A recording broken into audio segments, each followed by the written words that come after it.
कई भक्तात्मा जिन्होंने परिभाषा प्रभु की जो प्रथम बार देखी होगी वो सोच रहे होंगे कि इस महाराज जी ने जो श्लोक गीता जी के अपने अनुसार फिट हुए वो तो बता दिए और बाकी गीता जी नहीं दिखाया।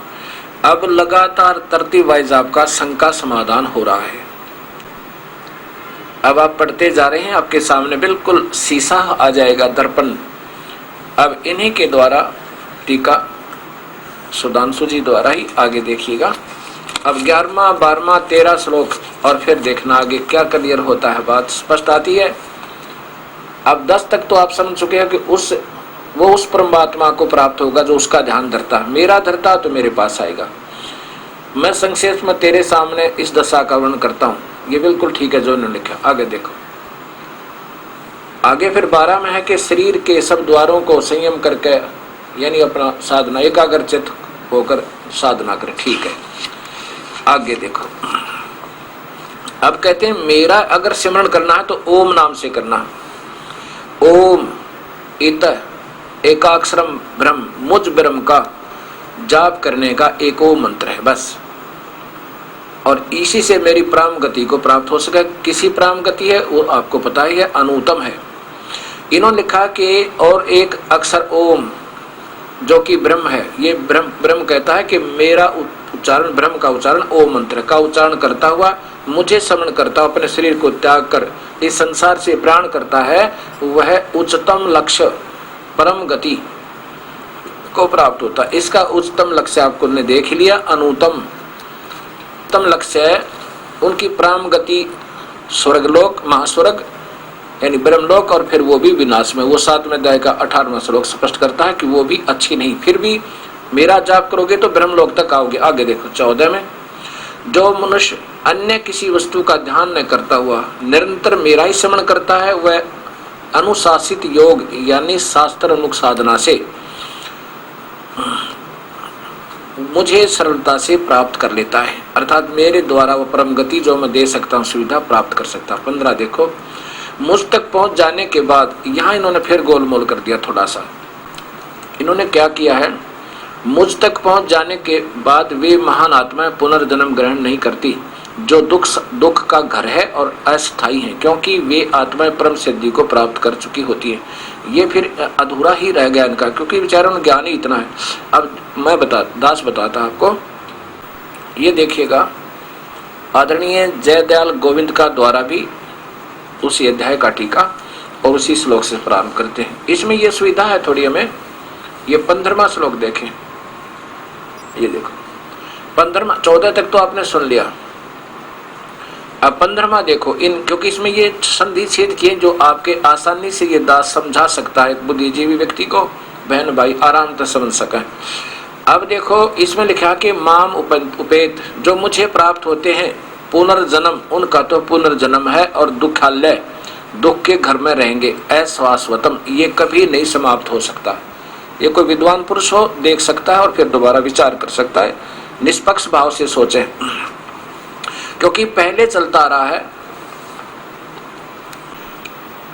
अब इस एक श्लोक से नहीं, पीछे जितने भी श्लोक और आप सारी सटडी यानी अध्ययन करते आ रहे हो, श्रवण करते आ रहे हो, उन सब के आधार से ये श्लोक सुलझेगा। 7वें अध्याय में कहा है कि मुझे प्राप्त वो पुण्यात्मा फिर भी अनुत्तम गति में रहती है, क्योंकि वो जन्म मरण में है। क्योंकि स्वयं परमात्मा 4थे अध्याय का 5वां श्लोक आप देखिए, स्वयं कहते हैं कि मेरे और तेरे अर्जुन के नए जन्म हो लिए और ये कभी समाप्त नहीं हो सकते, ये तो आगे भी होते रहेंगे। और इसलिए यहाँ ये नहीं कह सकता कि मुझे प्राप्त कभी जन्म मरण को नहीं हो सकता, उनका ये अधूरी टिप्पणी होती। अब यहाँ से क्योंकि हर श्लोक में हर अध्याय को सुलझाने के लिए उसका फिर ध्यान देना पड़ेगा। अब यही वही गीता प्रेस गोरखपुर से प्रकाशित है। इसमें 4था अध्याय नंबर 4, वही भगवान कह रहा कि अर्जुन मेरे और तेरे बहुत से जन्म हो चुके हैं, उन सबको तो नहीं जानता, मैं जानता हूं। तो फिर यहाँ भगवान नहीं कहते कि मुझे प्राप्त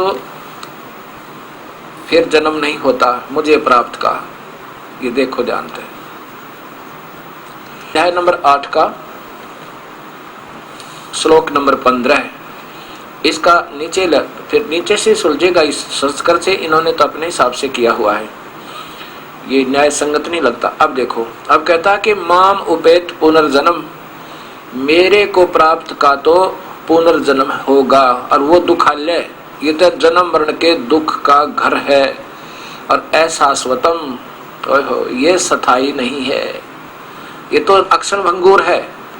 मेरे को जो प्राप्त हो गया, माम उपेत पुनर्जन्म दुखालय अशाश्वतम, ये दुखों का घर है जो मेरे तक रहेगा, मुझे प्राप्त करेगा। तो अब देखो, ने अपन उनती महात्मा ने संसिद्धम परमाम गता, उस पूर्ण परमात्मा को प्राप्त होने के पास, उस परम गति को, संसिद्धम उस वास्तविक परमेश्वर को प्राप्त होने वाला, उसकी सही साधना करने वाला, उसके फिर उसके जन्म नहीं होते, फिर वो महात्मा का पुनर्जन्म नहीं होता, सीधा सार्थ बनता है। अब देखो 16वां,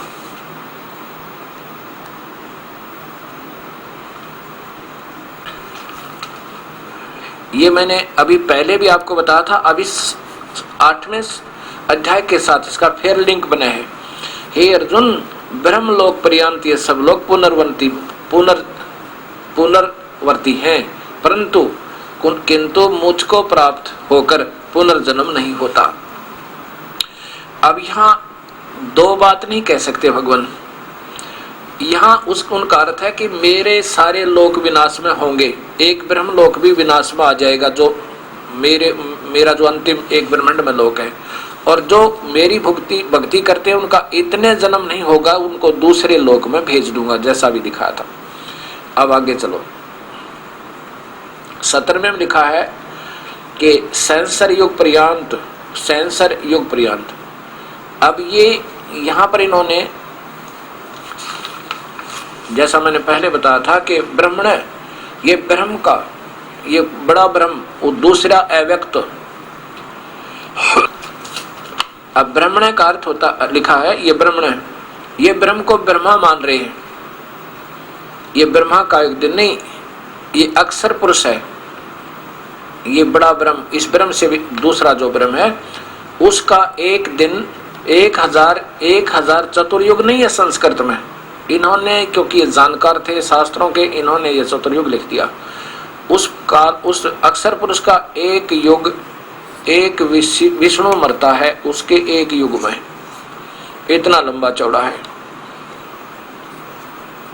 ऐसे यहाँ लिखा है, और ऐसे उसकी रात होती है। आगे देखियो 18वें में,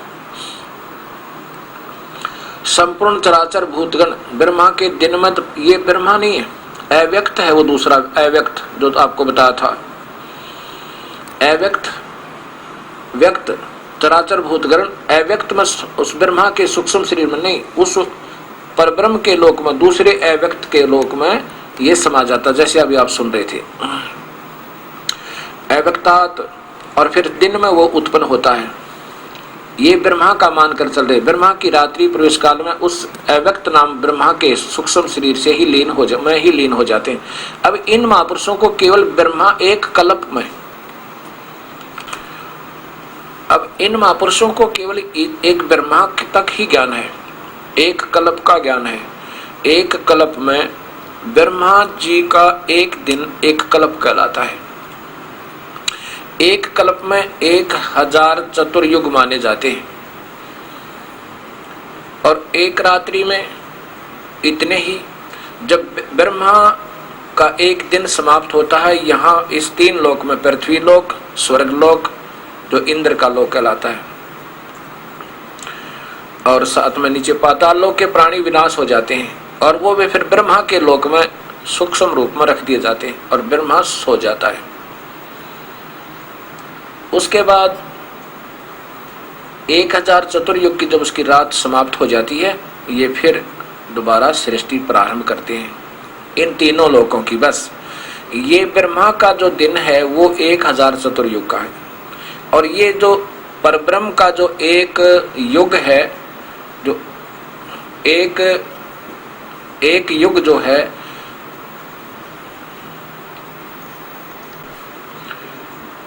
परब्रह्म का एक दिन 1000 युग का होता, चतुर्युग नहीं है, 1000 युग का होता है। एक युग कितना बताया आपको कि 100 ब्रह्मा मरेंगे, एक ब्रह्मा मरेगा जब एक विष्णु मरेगा ना, 7 ब्रह्मा मरेंगे तब एक विष्णु का अंत होगा, 7 विष्णुओं का विनाश होगा तब एक शिव मरेगा। ये शिव इतने मृत्युंजय हैं।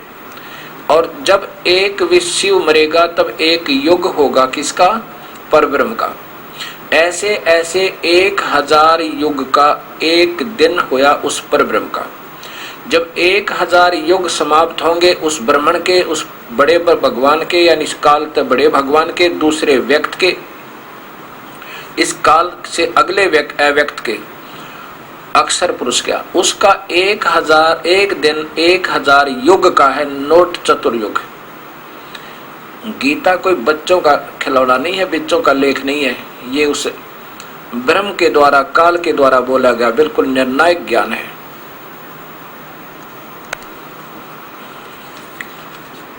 और इतनी ही उसकी रात होती है अक्षर पुरुष की, यानी परब्रह्म की। तो परब्रह्म की जब रात्रि समाप्त होती है, ये काल का फिर ढमढमा शुरू हो से 121 ब्रह्मांड का। और फिर ऐसे ही ये इन सब लोकों में ये ब्रह्मांड तो बने रहते हैं, लेकिन इनके जीव नष्ट हो जाते हैं। फिर इनके अंदर ऐसे ही ये पहले प्रकृति और ये काल आएगा, और फिर प्रकृति में ये सब प्राणी होंगे। फिर ये इनको नारे नारे कर्म आधार पर फिर जो दोबारा जन्म दिया जाएगा। ऐसे ये प्रारंभ होता है। फिर देखिएगा आदरणीय सुधांशु जी द्वारा वही टीका, ये 8वां अध्याय चल रहा है। इसलिए इनमें यहां लिखा है कि ब्रह्मलोक तक सभी विनाश में आ जाएंगे।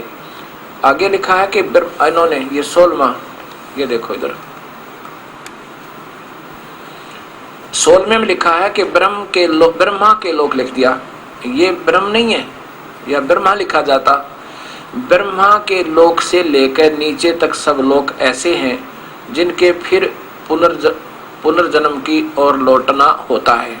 परंतु कुंती पुत्र मुझ तक पहुंचने के बाद फिर किसी को का पुनर्जन्म नहीं धारण नहीं करना पड़ता। अब यहाँ ब्रह्म को ब्रह्मा लिखा, अगर ब्रह्मा होता तो यहाँ चतुर्युग होते।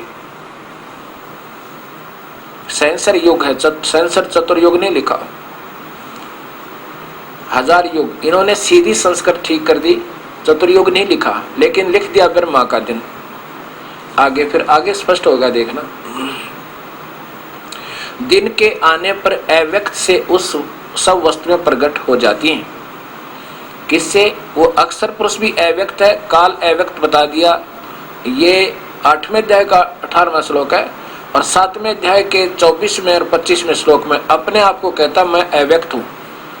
अब यहाँ बता रहा है कि इस अव्यक्त से, उस अक्षर पुरुष से के दिन आने पर फिर ये काल की सृष्टि फिर प्रकट हो जाती है, और रात्रि आने पर ऐसे ही फिर विनाश को ये काल के लोक होते रहते। ऐसे काल के भी पुनर्जन्म और काल के ब्रह्मलोक तक पहुंचे हुए के भी पुनर्जन्म। यहाँ देखो फिर है 19वां, हे पार्थ, यह बार बार उत्पन्न होने वाला अस्तित्वमान वस्तुओं का समूह बिल्कुल बेबस सा रात्रि के आगमन पर विलीन हो जाता है और दिन के आगमन पर फिर अपने अस्तित्व में प्रकट होता है।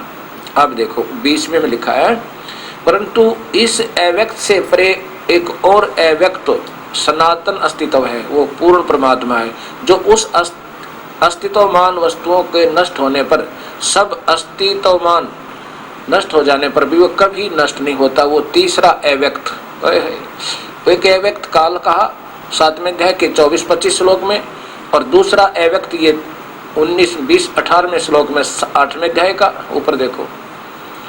ये उस आने पर व्यक्त से सभी वस्तुएं प्रकट होती है। और 20 में फिर लिखा उस अव्यक्त से भी, इस अव्यक्त से भी परे और अव्यक्त है। अपने आप को नहीं कह रहे भगवान, इस अव्यक्त से भी और परे अव्यक्त सनातन भाव अस्तित्व है। वह सनातन मन सदा रहने वाला, वो कभी नष्ट नहीं होता, सब नष्ट हो जाएंगे, अक्षर पुरुष के भी, अक्षर पुरुष के भी, फिर वो परम अक्षर पुरुष नहीं नष्ट होता। अब 21वां देखो,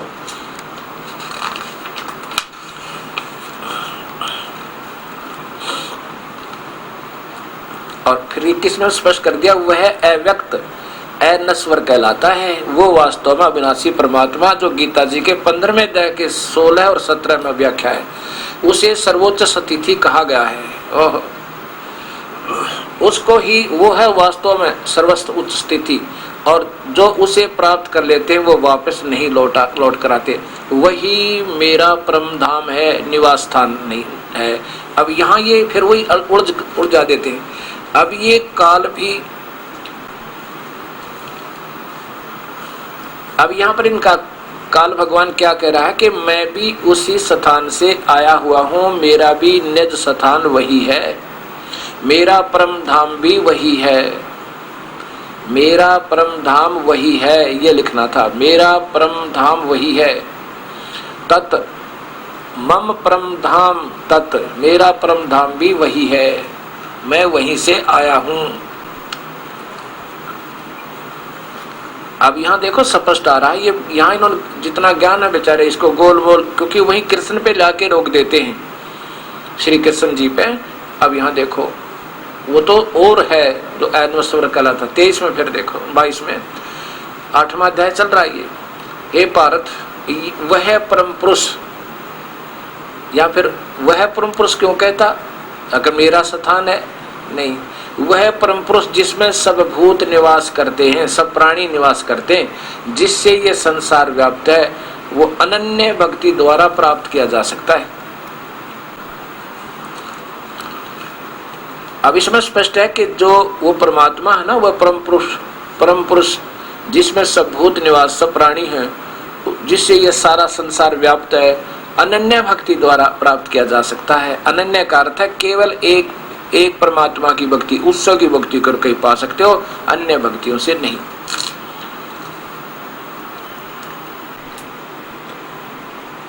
अब ये प्रसंगी शंका समाधान चल रहा है, तो यहाँ पर और शंका होगी आप भक्तात्माओं को जो इस दास के पास उपदेश लेने आएंगे, कि हम पहले, कि आप सोचोगे कि पहले प्रारंभ ही आप काल की भक्ति से, ब्रह्म भक्ति से प्रारंभ करते हो।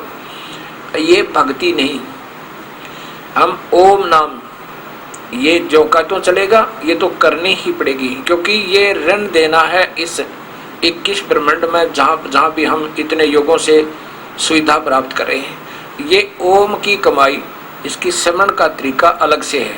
ऐसे नहीं ओम शांति ओम ओम ओम या वैसे ये कोई मंत्र ऐसे नहीं जाप होता, उसका विधि अलग से है। ओम नाम का जाप वो भक्ति नहीं, पूजा नहीं होगी, अनन्य। आप फिर कहोगे कि आप तो प्रारंभ यहीं से कर रहे हो, फिर अनन्य कैसे हुआ? जैसे पति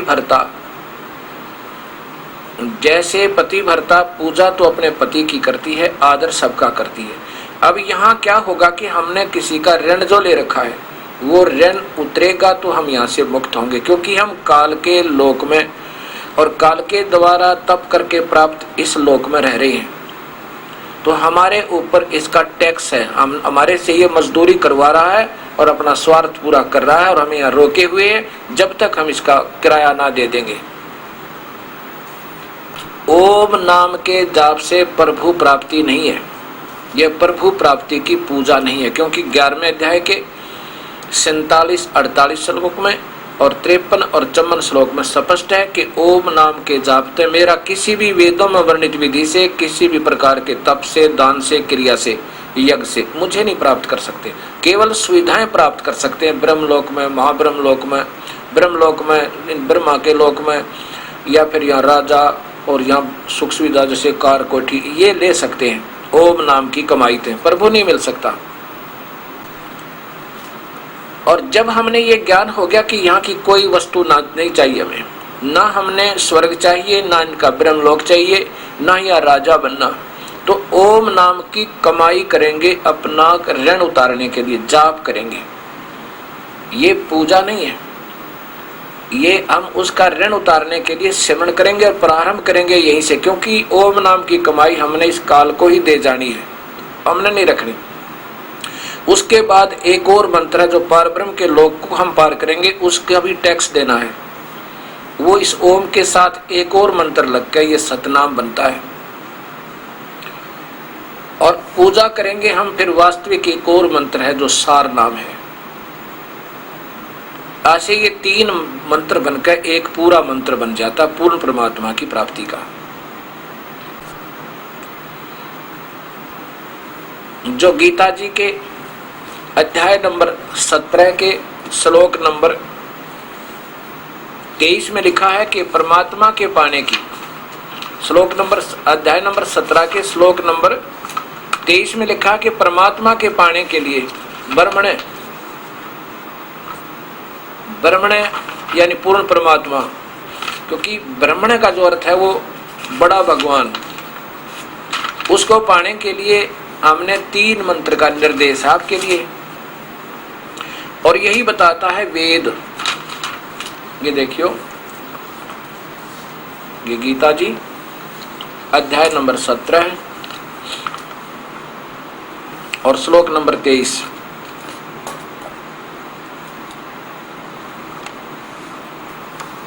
यहां देखिएगा, 23 में लिखा है ओम तत्सत, 3 भगवान और उनके न्यारे न्यारे मंत्र। ये ओम मंत्र तो सीधा लिखा, ये तो जाप करना ही करना है इसका, और ये तत् है परब्रह्म का और सत है पूर्ण ब्रह्म का। इति निर्देश है ब्रह्मणे त्रिविध समर्थ है, उस पूर्ण परमात्मा के सिमरण का ये 3 मंत्र का जाप का निर्देश है। निर्देश माने सख्त आदेश, निर्देश के अंदर आदेश भी और साथ में दृढ़ता भी, दोनों बताते हैं। और ब्राह्मण यानी भक्त आत्मा पहले ऐसे ही किया करती थी, पूरा सृष्टि के प्रारंभ में ऐसे ही वेदों, 3 वेदा, उन्हीं वेदों के अनुसार करते थे।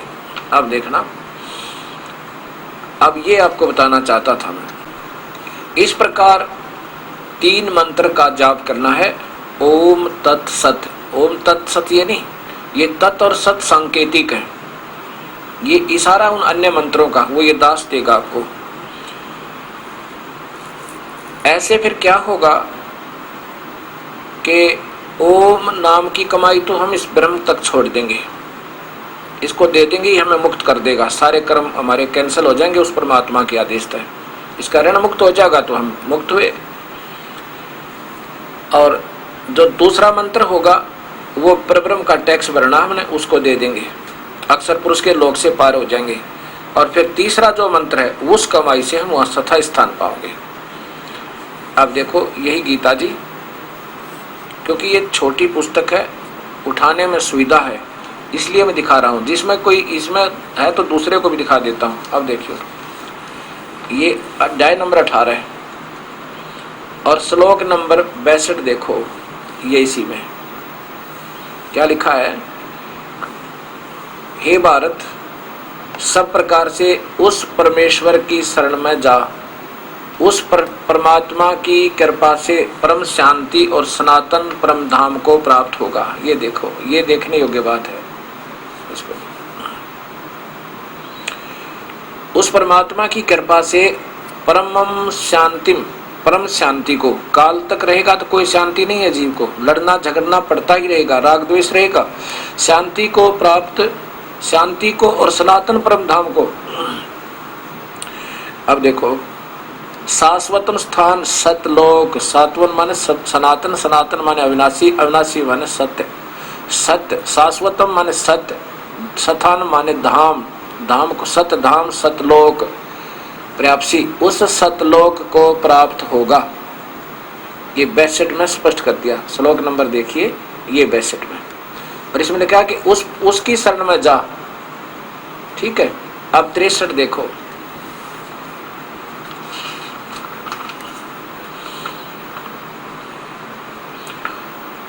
इस प्रकार ये गोपनीय से भी अति गोपनीय ज्ञान मैंने तुझे कह दिया। ये देखो, ये 63 माह है। ये तो कह दिया गोपनीय से गोपनीय ज्ञान कि उसकी शरण में चला जा, फिर तू उस सतलोक चला जाएगा जो मेरा भी परम धाम है। यह देखो, इस रहस्य ज्ञान को पूर्णतः भलीभांति विचार कर, जैसा तू चाहता वैसे कर ले। अब क्या कह रहे हैं प्रभु कि अब अर्जुन, ये गुप्त से गुप्त ज्ञान तुझे बता दिया, क्योंकि 18वां अध्याय अंतिम आ गया। कि मेरी शरण में रहेगा तो शांति तो है नहीं, जन्म मरण भी बना रहेगा। और वही देखो, इसमें कोई शक नहीं, तो मेरी भक्ति करेगा तो तू मुझे प्राप्त होगा और तुझे स्वर्ग भेज दूंगा। बिल्कुल से। अब मैंने तुझे ये गुप्त से भी गुप्त ज्ञान बता दिया। अब इसको समझ कर, अब तेरी इच्छा, मेरी शरण में रहना है तो उठा हथियार और कर ले युद्ध, और मुझे याद भी कर और युद्ध भी कर, तो मुझे ही प्राप्त होगा, मेरे पास आ जाएगा। अब ये तो ज्ञान हो गया कि जो अति उत्तम से भी उत्तम ज्ञान मैंने तुझे देना था वो दे दिया। जैसा तेरी इच्छा ऐसे कर ले। अब 64वें श्लोक में देखो क्या कहता है कि वो परमात्मा, वो पूर्ण ब्रह्म मेरा भी इष्ट देव है, वो मेरा भी परम पूज्य है, मैं भी उसी की भक्ति करता हूँ। ये काल भी वहाँ कबीर परमात्मा का भजन करता है अपने काल लोक में बैठ के, तब इसका टुकड़ा चल रहा है, 21 पिरामिड चल रहे हैं। कबीर साहब कहते हैं गोरखनाथ जी को कि गोरखनाथ तेरा ज्योत स्वरूपी अलख निरंजन, वो भी जपता नाम हमारा, वो भी मेरा ही नाम जप रहा है, यानी मेरा ध्यान धर रहा है। उस ध्यान के आधार पर कुछ तप बन जाता है और तप के बदले में ये राज्य मिलता है। वो धरता ध्यान हमारा, ओनली मेडिटेशन, मेडिटेशन एक यज्ञ बनता है, प्रभु प्राप्ति नहीं यज्ञ से। ये गीता स्पष्ट करती है 11वें अध्याय का 47, 48, 53 और 54 श्लोक कि किसी भी यज्ञ से, वेदों वर्णित विधि से, किसी ज्ञान से, दान से, तप से मैं नहीं पा सकता, प्रभु नहीं मिल सकता। हाँ, ध्यान मेडिटेशन से यज्ञ बनती हैं, ध्यान यज्ञ, ज्ञान यज्ञ, प्रणाम यज्ञ, हवन यज्ञ, और ये 5 यज्ञ बनती है, धर्म यज्ञ। इनसे केवल यहाँ की सुविधाएं प्राप्त होती है, सिद्धियां भी आ जाती, इंद्र भी बन जाता है, राजा भी बन सके, स्वर्ग भी प्राप्त हो सके, महास्वर्ग भी हो सके। ऐसे ही ये काल ध्यान धरता उस परमेश्वर का, ये जाप तो उसका नहीं कर सकता, उसको नहीं बताया मालिक ने। और ध्यान से केवल यज्ञ बनता है, यज्ञ से संसारिक सुविधाएं, अंतर में थोड़ा बहुत आनंद, आनंद आए बिना ध्यान हो नहीं। एक काल के ही लोक में, काल के ही शरीर में इसमें ध्यान रखेंगे, ध्यान, ये ध्यान काल तक ही रखेगा, ये पार नहीं होने देता। अब आगे 64वें श्लोक में कमाल कर दिया। अब देखो, अब बताना उत्तम से ये अति गोपनीय ज्ञान मैंने तेरे बता दिया। वो तो हो लिया कि मेरी शरण में आना है तो मेरे पास रहे, मेरी भक्ति कर, उसकी शरण में जाना है तो उसकी भक्ति। किसी संतों ने ढूंढ ले तो इसके परम मार्ग के जानने वाले हों परमात्मा के बारे में। अब 64 में मैं स्पष्ट कर दिया कि मेरा भी इष्ट देव वही है, ये और तुझे गुप्त बताता हूं। अब क्या कहते हैं भगवान कि अब तुझे एक और रहस्य बताता हूं, कि पहले तो रहस्य बता दिया, अब एक और रहस्य बताता हूं कि मेरा इष्ट देव भी वही परमेश्वर है। अब देखो, यही 18वां अध्याय, अध्याय नंबर 18 और श्लोक नंबर नीचे देखो 64। अब ये तो इनकी संस्कृत है, अब इससे इसका सहारा लेना पड़ेगा आपने। सर्वम गुहतम भूय सुन में परमम वचः। अब और जमा सर्व गुहतमम, यानी और सबसे भी गुप्त, और फिर बता दूं, और सुन दे मेरे वचन, ये श्रेष्ठ वचन, यानी पहले तो गुप्त बता दिया पर उससे भी श्रेष्ठ और गुप्त वचन बताता हूं, सुन ले मेरी वचन। इष्ट असी में दृढ़म इति तत् वक्ष्यामि ते हितम। तत् माने वह पूर्ण परमात्मा ही, ततः वही पूर्ण परमात्मा ही, में माने मेरा, इष्ट माने पूज्य देव, असी माने है। फिर देख लो, ये तेरे हित में कहता हूं, तत् माने वह पूर्ण परमात्मा ही, में माने मेरा, दृढ़ माने बिल्कुल पक्का, इष्ट माने पूज्य देव, असी माने है। यह वो पूर्ण परमात्मा ही भी मेरा पुष्ट देव, इष्ट देव है। इन्होंने अपने हिसाब से कर दिया, ये नहीं ठीक जच रहा, नहीं तो ऐसा नहीं कहते वह। गोपनीय से अति गोपनीय मेरे परम रहस्य वचन को फिर सुन। वो तो पहले बता दिया जो बताना था, अब ये और बताया कि वो इष्ट, कि तू मेरा प्रिय है, प्रिय, इष्ट को प्रिय बता दिया। इष्ट देव है तुम, वो मेरा इष्ट देव है। इससे यह परम हित वचन तुझसे कहूंगा। अब 64 में स्पष्ट आ गया। अब कहा ना 62 में मैं कहा कि उस एक की शरण में चला जा। अब यहां इन्होंने फिर नादानी कर दी। क्या लिखा है 65 में ये लिखा है कि मुझ में मन वाला हो, ये ठीक है, मुझ में मन वाला हो मेरा भक्त बन, मेरा पूजन कर, करने वाला हो मुझको प्रणाम कर, ऐसा करने से तो मुझे ही प्राप्त होगा, ये तुझसे सत प्रतिज्ञा करता हूँ, क्योंकि तू मेरा अत्यंत प्रिय है। यहाँ प्रिय लिखना था तो यहाँ प्रिय ही लिख दिया इन्होंने। बिल्कुल कहा कि मेरा भजन कर, मेरे शरण में रहे तो तू मुझे ही प्राप्त होगा, तो मेरा सत प्रतिज्ञा करता हूँ, इसमें कोई शक नहीं, तो मेरा प्रिय है। आगे देखो 66 में मैं कमाल कर दिया। ये यहाँ से आपको सुलझेगा इस संस्कृत से, ये फिर उड़ जाते हैं क्योंकि बेचारे पूर्ण ज्ञान नहीं था इनको। सर्व धर्मान प्रीतजम माम एकम शरणम व्रज। सर्व धर्मान, माम माने मेरी, सर्व धर्मान माने सारी पूजा, ओम नाम के जाप को, प्रीतज छोड़ दे, और उस एक की शरण में व्रज जा। एकम, उस एक पूर्ण परमात्मा, एक मन जिसका अद्वितीय, इसके बराबर कोई और ना हो, और अहम तमाम सर्व पापे भ्याम मोक्षामी मां सोच, फिर मैं तेरे सारे पाप कर्म मुक्त कर दूंगा, चिंता ना करे। ओम नाम के जाप की कमाई इसको छोड़ देंगे, पहले फिर यू आपको मुक्त कर देगा। ये है ये गीता जी का निर्मल ज्ञान। अब इन्होंने क्या कर दिया कि संपूर्ण धर्मों को, सर्वधर्मान, संपूर्ण धर्मों को अर्थात संपूर्ण कर्तव्य कर्मों को, धर्म क्या होता है? धार्मिक पूजा, जो धार्मिक हम जाप धूप करते हैं, यज्ञ हवन करते हैं, मुझ में त्याग कर एक मुझ सर्वशक्तिमान सर्वाधार सर्वेश्वर परमेश्वर की शरण में आ जा। बता, ये कोई तुक बिना दोबारा ये कहना अहम मैं तुझे सर्व पापों से मुक्त कर दूंगा, शोक मत कर। आइए फिर देखो आचार्य सुधांशु जी द्वारा वही श्रीमद् भगवत गीता 18वां अध्याय, यहाँ देखिएगा, ये 62वां श्लोक है 18वें अध्याय का। हे भारत वंशोदय अर्जुन, तू सर्व भाव से उस ईश्वर की शरण में चला जा, उसकी कृपा से तू परम शांति, संसार से सर्वोपृत को और अविनाशी परम पद को प्राप्त होगा। परम पद अविनाश, शाश्वतम स्थान लिखा है, ये शाश्वतम स्थानम यानी सतलोक को प्राप्त होगा। अब यहाँ तो कह रहे हैं उसकी शरण में जा, फिर आगे 63 में ये गुप्त से भी गुप्त ज्ञान मैंने तुझे कह दिया, अब तू इस प्रकार अच्छी तरह से विचार करके जैसा चाहता वैसे कर। आगे देखो 64 में, इससे अत्यंत गोपनीय वचन को तो मेरे से फिर सुन, तू मेरा अत्यंत प्रिय है। इष्ट को फिर इन्होंने प्रिय लिख दिया, क्योंकि ये एक दूसरे की नकल ही कर रहे हैं तकरीबन, इसलिए तेरे हित की बात कहूंगा। इष्ट माने वो मेरा पक्का, मेरा इष्ट देव है, वो मेरा पूज्य देव है। अब 65 में देखो, तू मेरा भक्त हो जा, मेरे मन वाला हो, मेरा पूजन करने वाला हो जा, और मेरे को नमस्कार, ऐसा करने से तू मेरे को प्राप्त हो जाएगा। यह मैं तेरे सामने सत प्रतिज्ञा करता हूँ, क्योंकि तू मेरा अत्यंत प्रिय है। या तो सीधा प्रिय लिखा इन्होंने, वहाँ इष्ट लिखा है।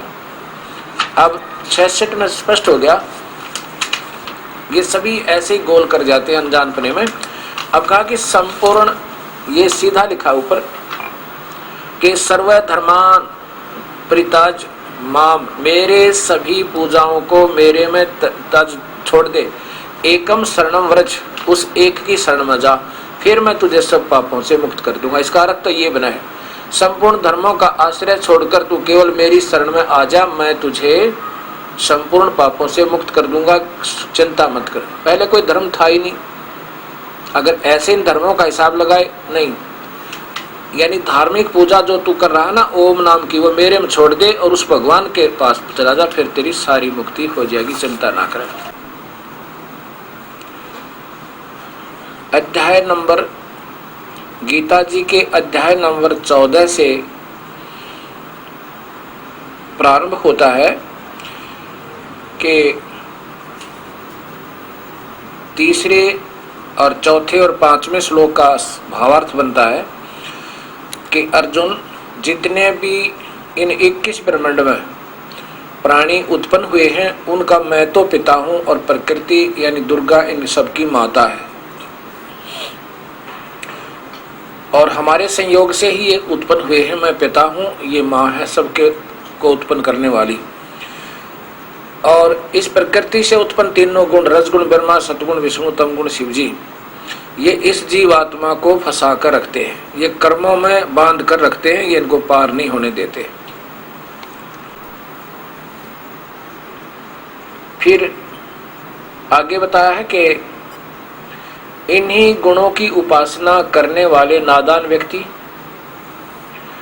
जो रजगुण की उपासना करते हैं ब्रह्मा की, वो तो संसारिक सुख की तलाश करते हैं, और जो तमोगुण शिव की पूजा करते हैं वो तो सीधे ही नरकाधारी आहारी हैं, ऐसा 14वें अध्याय में लिखा है। और जो सात्विक यानी विष्णु जी की पूजा करते हैं वो इन दोनों से कुछ अच्छी है, यानी सतगुण की जो पूजा करते हैं उनका, लेकिन वो भी अक्षणिक सुख है। अब फिर देखिए अध्याय नंबर 14 गीता जी का और श्लोक नंबर 3, 4, 5, ये 3, 4, 5 देखिए। श्लोक नंबर 14, अध्याय नंबर 14 और श्लोक नंबर 3। हे अर्जुन, मेरी महत ब्रह्ममूल प्रकृति भूतों की योनि गर्भाधान स्थान है। मैं उस योनि में चेतन समुदाय गर्भ को स्थापन करता हूँ। उस जड़ चेतन से संयोग से सब भूतों की उत्पत्ति होती है। ये 5 चौथा है। हे अर्जुन, नाना प्रकार की सब योनियों में जितने मूल मूर्तियां अर्थात शरीरधारी प्राणी उत्पन्न होते हैं, प्रकृति तो उन सब की गर्भ धारण करने वाली माता है, मैं बीज स्थापन करने वाला पिता हूँ। ये काल कह रहा है। अब 5वां देखो नीचे।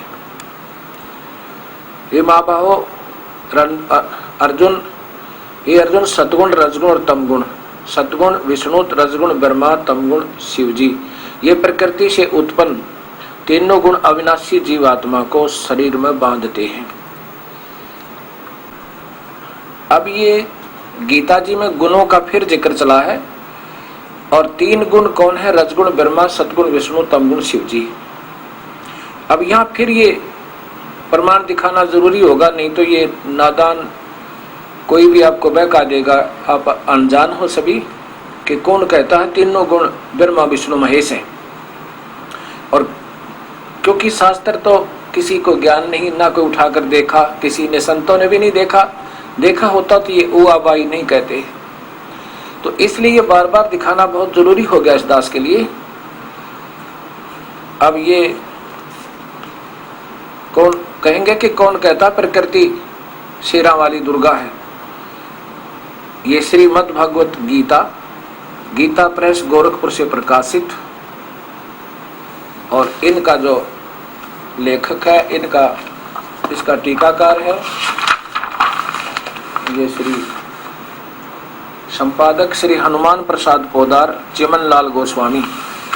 इसमें देखो, पहले तो ये दिखाऊंगा कि ये प्रकृति है जो शेरा वाली है। 3रा स्कंद है इस पुस्तक के, और प्रश्न नंबर देखिए 115 पर, और ये 14 पर देखिए। अब 14 पर 114 पर, ये 114 प्रश्न है। इसमें नीचे देखिएगा, ये दिखाऊंगा थोड़ा अंश। ये आदि माया महाशक्ति एवं परम पुरुष के साथ रहकर कार्य संपादन करने वाली प्रकृति है। ब्रह्म के साथ उनका अभेद संबंध है। ये प्रकृति है और काल के साथ इसका अभेद संबंध, ये पति पत्नी रूप में। अब 123 पृष्ठ पर यही 3रा स्कंद, और फिर देखिएगा ये 3रा स्कंद 123 पृष्ठ पे, यहां देखिएगा। विष्णु जी कहते हैं, तुम शुद्ध स्वरूपा हो, प्रकृति देवी अपनी माता को, यह संसार तुम्ही से उद्भासित हो रहा है। मैं ब्रह्मा और शंकर, मैं विष्णु ब्रह्मा और शंकर, हम सभी तुम्हारी कृपा से विद्यमान है। हमारा आविर्भाव और तिरोभाव हुआ करता है। हम तो जन्म मरण में हैं, केवल तू ही नित्य हो, जगत जननी हो। तुम ही नित्य हो, जगत जननी हो, प्रकृति और सनातनी देवी हो। ये देखो प्रकृति। आगे देखो इसी 123 पे, भगवान शंकर बोले, देवी यदि महाभाग विष्णु तुम्ही से प्रकट हुए हैं तो उनके बाद उत्पन्न होने वाले ब्रह्मा भी तुम्हारे ही बालक हुए, फिर मैं तमोगुणी लीला करने वाला शंकर क्या तुम्हारी संतान नहीं हुआ? कि ब्रह्मा विष्णु महेश भी आपसे आपके बच्चे, और मैं तमोगुण शंकर तमोगुणी क्या आपकी संतान नहीं हुआ? अर्थात मुझे भी उत्पन्न करने वाली तुम ही हो।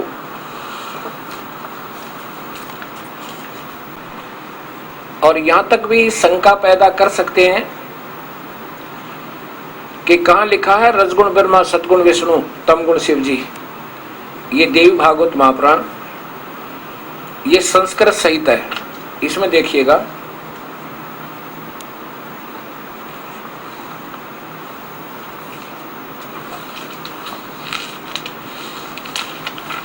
ये अथ देवी भागवतम सभाष्टिकम समाचम खेबराज श्री कृष्णदास प्रकाशन बम्बई। और इसमें ये देखिएगा अध्याय नंबर 3 सकंद प्रारंभ।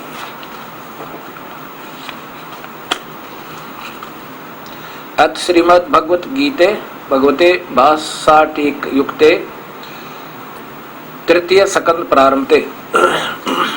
अब ये देखो,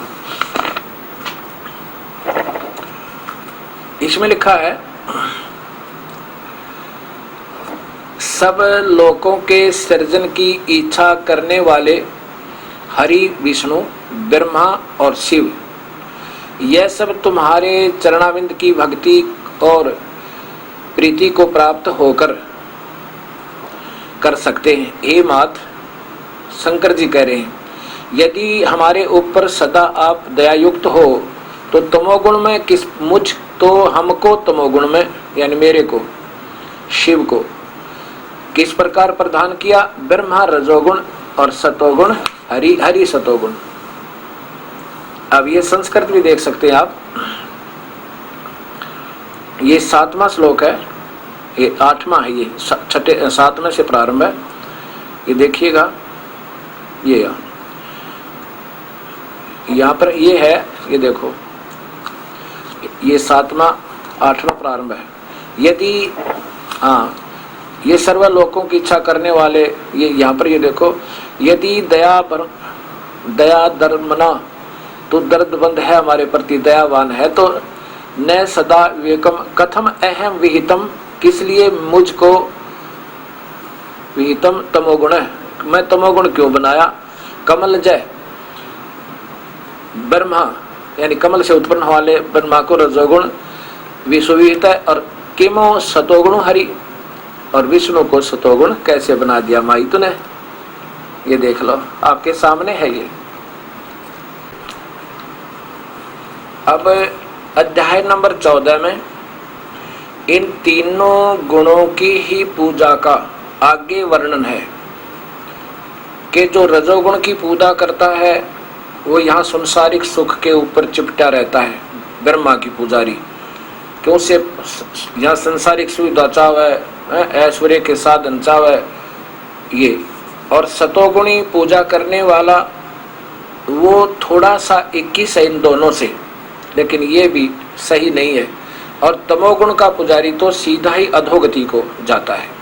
और इन दोनों के पुजारी भी यानी ब्रह्मा और विष्णु के पुजारी भी नीचे के लोकों तक ही सीमित है।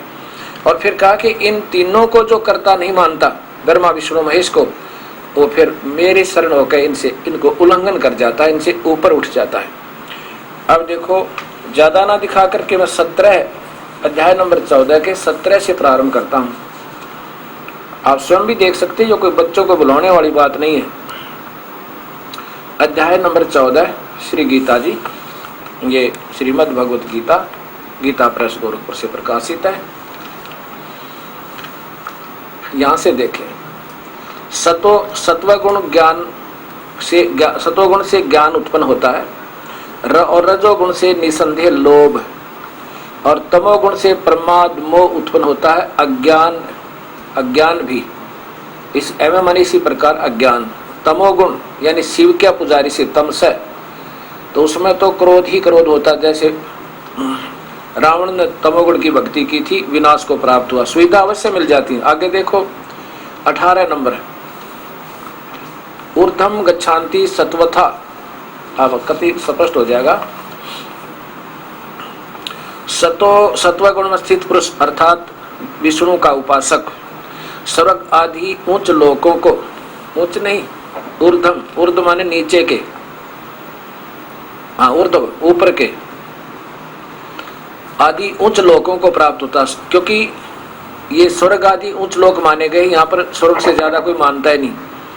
स्वर्ग यानी स्वर्ग एक तो इंद्रलोक, एक विष्णु का लोक, ये दोनों ही हर लोक में स्वर्ग बने हुए। स्वर्ग आदि उच्च लोकों को जाते हैं। रजोगुण सत्य राजस यानी इसका ब्रह्मा का उपासक अर्थात राजस पुरुष के जो पूजा करेगा उसमें वही गुण आ जाएंगे। मनुष्य लोक में रहते हैं वो तो यही 84 में आ जाते हैं, या संसारिक सुविधा प्राप्त होती रहती। जगन तमोगुण के कार्य रूप निद्रा प्रसाद आलस आदि से तामस पुरुष यानी शिव का उपासक अधोगति को और कीट पशु आदि नीच योनियों को तथा नरकों को प्राप्त होते हैं। या फिर देख लो तमसा यानी शिव के पुजारी तामसा। अब यहाँ चक्कर में पड़ जाते हैं कि नहीं तामसा तो क्रोध है। क्रोध किससे है? विष्णु से, शिव से। अब ये पूजा का जिक्र चल रहा है यहाँ पर। पूजा जो जिसकी करेगा उसमें वही गुण आएंगे। मिर्च खाओगा तो मुंह जलेगा, लहसुन खाएगा तो गंध आएगी, आम खाएगा तो मीठा मुंह होगा। ऐसे ये कहते हैं शिव का पुजारी तो सीधा ही नरक में जाता है। आगे देखिए अब क्या बताया है कि जिस दृष्टा तीनों गुणों के अतिरिक्त अन्य किसी को करता नहीं जानता देखता और तीनों गुणों से अत्यंत परे सच्चिदानंद घन मुझ परमात्मा को तत्व से जानता है, वह मेरे स्वरूप को प्राप्त होता है। अब क्या होता है कि जो इन तीनों गुणों के अतिरिक्त प्राप्त होता है। अब यहाँ क्या समस्या है, ये इतना निर्मल ज्ञान है। अब इसमें क्या लिखा है कि जो केवल इन तीनों गुणों तक ही भगवान मानता है और ये भी मानता है कि कोई और परमात्मा है, तो वो आगे बताया है 20वें श्लोक में कि वह शरीर के उत्पत्ति कारण इन तीनों गुणों को उल्लंघन करके और जन्म मृत्यु वृद्ध अवस्था मुक्त परमानंद को प्राप्त होता है। अभी देखिए आगे देखिएगा, ये 20वां श्लोक है इसी गीता जी में। अब ये शंका समाधान बहुत जरूरी है आपके सामने आना। पुरुष मनुष्य देही, देही माने जो शरीर वाला शरीरधारी व्यक्ति, शरीर की उत्पत्ति कारण इन तीनों गुणों के, क्योंकि यही जीव को उलझाए रखते हैं, उत्पत्ति कारण तीनों गुणों को उल्लंघन करके जन्म मृत्यु दुख से परे मुक्त परमानंद को प्राप्त होता है। अब ऊपर लिखा है कि मुझे भी मानता है और तीनों गुणों को भी अज्ञानता से पूजता है, इन तीनों से ऊपर होकर वो यहाँ से निकल जाता है, मुझसे भी और इन तीनों गुणों से भी उल्लंघन करके। आगे देखिए, ये तो अर्जुन पूछ रहा फिर कि आगे भगवान ये तीनों गुणों से अतीत पुरुष के क्या स्वभाव होते हैं, वो कैसा होता है, उसके कैसे लक्षण होते हैं।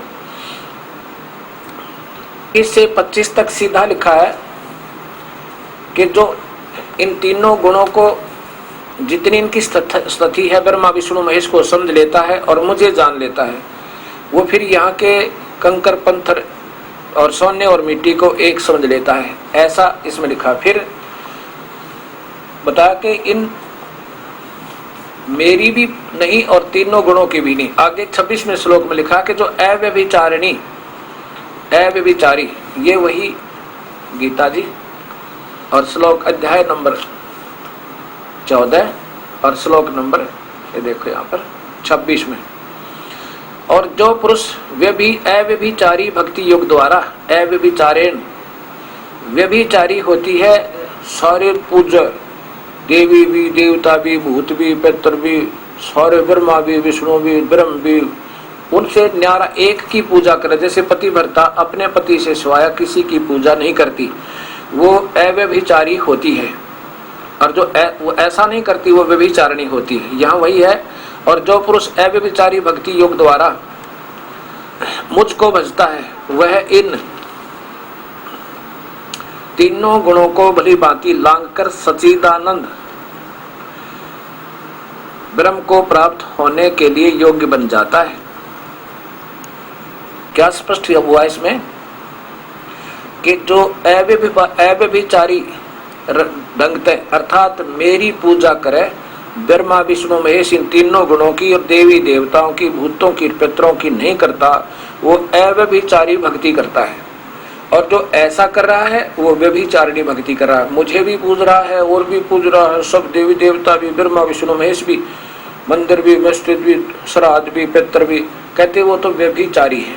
व्यभिचारी का अर्थ होता है एक जो स्त्री एक पति को ना रुक कर हर जगह जाती है, वो पाप आत्मा होती है। इतना भगवान संज्ञा दे रहा है। जो इस ब्रह्म की पूजा ने त्याग कर ब्रह्मा विष्णु महेश तक की पूजा भी कर रहे हैं, वो व्यभिचारिणी भक्ति कर रहे हैं, अव्यभिचारी नहीं है। अव्यभिचारी का अर्थ है केवल एक ब्रह्म पूजा करके नीचे की नहीं करे, तीनों गुणों की भी पूजा नहीं करे। तो उससे कहता है वो तो उस परमात्मा के सच्चिदानंद परमात्मा को प्राप्त होने के योग्य बनता है। फिर तो देखिए कितना स्पष्ट ज्ञान है। फिर देखो अध्याय नंबर 14 और श्लोक नंबर 26 में, जो पुरुष अव्यभिचारी भक्ति योग के द्वारा मुझको निरंतर भजता है वह इन तीनों गुणों से ऊपर उठ जाता है, भली भांति लांघ कर ब्रह्म हुए सच्चिदानंद घन ब्रह्म को प्राप्त होने के लिए योग्य बनता है। उस पूर्ण परमात्मा के पाने के योग्य बनता है जो केवल मेरी भक्ति करता है, तीनों गुणों की नहीं करता, मेरी से शुरू करता, ओम से शुरू होती है। ले आगे देखिए, क्योंकि अविनाशी ब्रह्मण, वहां तो ये ब्रह्मण का अर्थ ब्रह्मा लिख रहे हैं, कौन? अनजान। यहाँ ब्रह्मण का अर्थ परब्रह्म, जैसे दास बता रहा था आपको कि वो परब्रह्म का 1000 युग का एक दिन होता है। ये ब्रह्मण है, परब्रह्म अक्षर पुरुष आपके सामने सरलार्थ है। अविनाशी परब्रह्म, अविनाशी परमात्मा, ये अविनाशी ब्रह्मण यानी पूर्ण परमात्मा के अमृतवका तथा नित्य धर्म और एक खंड रस आनंद का श्रेय मैं ही हूं। अब देख कितना स्पष्ट हो गया ये ज्ञान। वो 18वें अध्याय का श्लोक भी सुलझ गया। फिर देखो, क्योंकि अविनाशी अवयम ब्रह्मण, अविनाशी परमात्मा के उस अविनाशी पूर्ण ब्रह्म के अमृत का तथा नित्य धर्म का, धर्मस्य यानी उस सदा रहने वाले सुख के स्वभाव का अखंड एक रस का आनंद का आश्रय मैं ही हूं। अर्थात ब्रह्म ही उसकी पूजा, उस ब्रह्म की पूजा करके ही उसको पा सकते हैं। पूजा नहीं, ब्रह्म का ओम नाम जाप करके। इस पवित्र गीता जी के ज्ञान को समझना कोई ज्यादा कठिन नहीं है अगर ये सृष्टि रचना का ज्ञान हो जाता है। अब यहां देखो 26वें श्लोक में आपने सुना कि जो पुरुष अव्यभिचारिणी ढंगता है, जैसे 7वें अध्याय के 12 से 15 श्लोक में लिखा है कि इन तीनों गुणों से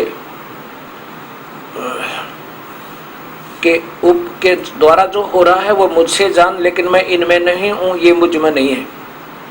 और ये त्रिगुणमयी मेरी माया, रजगुण ब्रह्मा, सतगुण विष्णु, तमगुण शिव जी, ये बहुत खतरनाक है। 15वें में लिखा है कि त्रिगुणमयी माया के द्वारा जिनका ज्ञान हरा जा चुका, वो राक्षस स्वभाव को धारण किए हुए दुष्कर्म करने वाले, इन तीनों गुणों की पूजा को दुष्कर्म बताया है। व्यभिचारिणी भक्ति ये सामने आ रहा है 14वें अध्याय का 26वां श्लोक वही स्पष्ट कर रहा है। दुष्कर्तिन, मूर्ख, नीच मनुष्य, मेरी भक्ति नहीं करते, ब्रह्म साधना नहीं करते अर्जुन। अब यहाँ यही बताया कि जो अव्यभिचारी भक्ति योग्यता मुझको यानी ब्रह्म को निरंतर भजते हैं, वो तीनों गुणों को भली भांति त्याग के और सच्चिदानंद परमात्मा के पाने के योग्य बनते, उस पूर्ण परमात्मा के पाने के योग्य बनते हैं। तीनों गुणों की भक्ति और अन्य देवताओं की, ब्रह्मा विष्णु महेश की और अन्य देवताओं की तो भूल जा, मेरी भक्ति करके ऐसे तो उसके पाने के योग्य होते हैं। ओए होए, हे परमेश्वर, हे मालिक कबीर परमेश्वर, करी दया करी, बड़ी दया करी। कितना स्पष्ट ज्ञान कि ओम नाम का जाप करे, इससे नीचे का बिल्कुल नहीं। ओम नमः शिवाय या भागवते वासुदेव नमः ओम नमः, ये तो व्यर्थ बताए मालिक ने, क्योंकि गीता में कहीं प्रमाण नहीं है और ना ही वेदों में। अब ये कहा कि मेरी भक्ति जो करता है तो उस परमात्मा के पाने के योग्य होता है, क्योंकि अविनाशी अविनाशी ब्रह्मण माने पूर्ण परमात्मा के अमृत का तथा नित्य धर्माय धर्मश्य यानी सदा रहने वाले स्वभाव यानी सतलोक में सथाई अमृतों का अखंड रस का आनंद का आश्रय मैं ही हूँ। उस परमात्मा को, पूर्ण परमात्मा को पाने परमात्मा के अविनाशी अमृतों को पाने के उस असथाई सुख अमृत का, उस परमात्मा को पाने रूपी अमृत का यानी वहाँ सथाई रहने के लिए मैं उसका आश्रय हूँ, प्रतिष्ठा अहम। मैं उस आनंद को पाने के लिए मैं उसका एक प्रतिष्ठा माने सहयोगी हूँ। अब जैसे ओम नाम का जाप करें तो ओम नाम की कमाई हम ब्रह्म तक छोड़ देंगे और फिर ये सहयोगी हो गया हमारा, क्योंकि इसका ऋण मुक्त हो गया, उसका आश्रय मैं ही हूँ। कैसे हूँ कि तीनों गुणों की भक्ति बिल्कुल त्याग दे और पूजा नहीं करे। अब फिर देख लो, ये इतना निर्मल ज्ञान है, बहुत थोड़ा समय लगेगा पर हृदय में समाओगा। गीता गलत नहीं, गीता जैसा शास्त्र इस पृथ्वी पर नहीं है। कबीर सागर ने गरीबदास जी की वाणी, गुरु नानक देव जी की वाणी ने छोड़कर, या नीचे देखो 26वां, ये 26वां श्लोक देखें।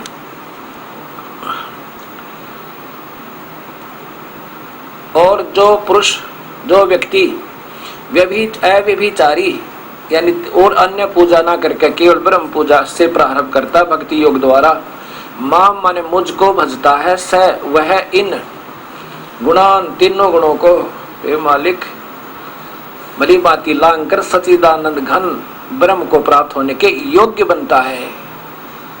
ओम नाम का जाप तो बहुत जरूरी से नीचे का नहीं करना। आगे देखो,